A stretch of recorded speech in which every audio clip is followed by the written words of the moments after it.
ఈమె పుట్టింది నెల్లూరులో. అసలు పేరు రత్నకుమారి. ఈమె 1948 ఆగస్టు నెల 3వ తేదీన జన్మించారు. మొదట సినిమాలో సైడ్ క్యారెక్టర్స్ చేసి అతి తక్కువ కాలంలోనే ప్రధాన పాత్రల స్థాయికి చేరుకున్నారు. ఈమె నటనను చూసిన ఎస్వి రంగారావు ఈమెకు వాణిశ్రీ అని నామకరణం చేశారు.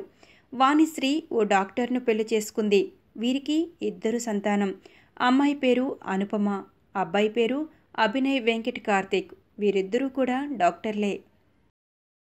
ఈమె అసలు పేరు లలితారాణి. పుట్టింది రాజమండ్రిలో.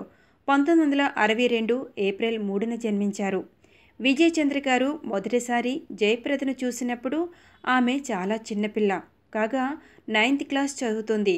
భూమి కోసం సినిమాలో జయప్రదకు చంద్రమ్మ వేషం కట్టి క్యారెక్టర్ చేయించారు. జయప్రద మొదటి రెమ్యూనరేషన్ 10 రూపాయలు. తరువాత జయప్రద క్రియేషన్స్లో ఆమె నటిస్తున్నప్పుడు ప్రభాకర్ రెడ్డి గారు ఆ బ్యానర్లో ఉన్న జయప్రదను తీసి లలితారాణిగా ఉన్న జయప్రదకు ఆ పేరు తగిలించి ఆమె జీవితం జయప్రదం కావాలని దీవించారు. ఇక ఈమె విషయానికి వస్తే ఈమె అసలు పేరు సుజాత. నిక్నేమ్ బాపుబొమ్మ. పుట్టింది మద్రాసులో.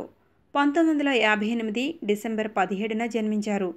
సునాయాసంగా సినిమాలు చేసి మంచి గుర్తింపు తెచ్చుకొని సహజ నటి అనిపించుకున్నారు. జయసుధ నితిన్ కపూర్ని 1985లో వివాహం చేసుకున్నారు.